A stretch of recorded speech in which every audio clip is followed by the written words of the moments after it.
Slowly but surely, the Conservatives have inched up in the polls, putting them in the best position they have held since this long campaign began to win the most seats on election night.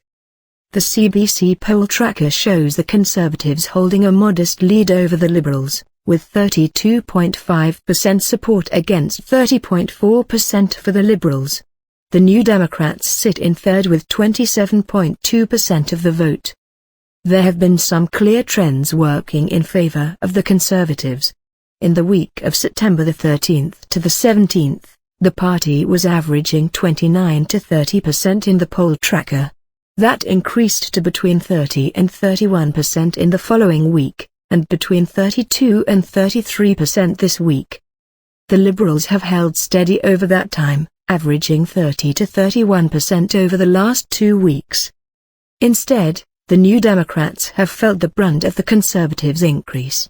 From an average of 31 to 32% in the week of September the 13th to the 17th, the party fell to 29 to 30% and now to between 27 and 28% support. This shift has largely been driven by dropping support levels in Quebec. The NDP currently stands at 33.9% in Quebec, followed by the Liberals at 23.4%, the Conservatives at 21%, and the Bloc Québécois at 18.5%. That represents a drop of 9 to 11 points for the New Democrats since the week of September the 13th to the 17th, with the Conservatives and Bloc each gaining 6 to 7 points. The Liberals are also down slightly in Quebec.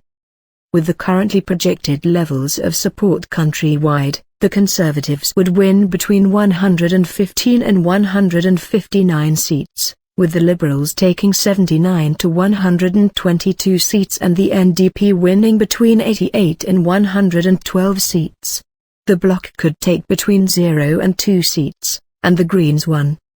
This gives the Tories a significant edge in the seat count, but still puts them below the 170 seats needed to form a majority government. This is a more important number for the Conservatives to reach than the other parties, considering that both Justin Trudeau and Tom Mulcair have said they would not support a minority Conservative government.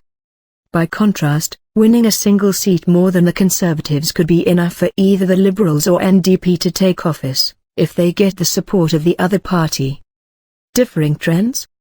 2 polls published on Monday suggest trend lines heading in different directions, at least for the Liberals and NDP.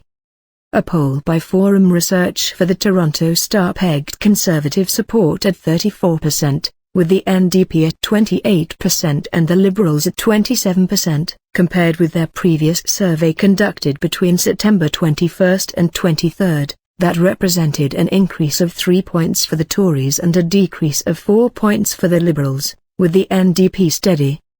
A poll by Nanos Research for CTV and the Globe and Mail put the Conservatives ahead with 32.8%, followed by the Liberals at 31.7% and the NDP at 26.1%. Compared with where the numbers stood when Nanos was also in the field between September 21st and 23rd, this represented a gain of 2.3 points for the Tories and a loss of 4.7 points for the NDP, with the Liberals steady. The point of agreement, then, is on the increase in support for the Conservatives. This has also been reflected in other polls published throughout the week. The question is whether the Liberals are keeping up with the Tories. Subsequent polls may shed light on whether the race remains close between the Liberals and Conservatives or whether Steve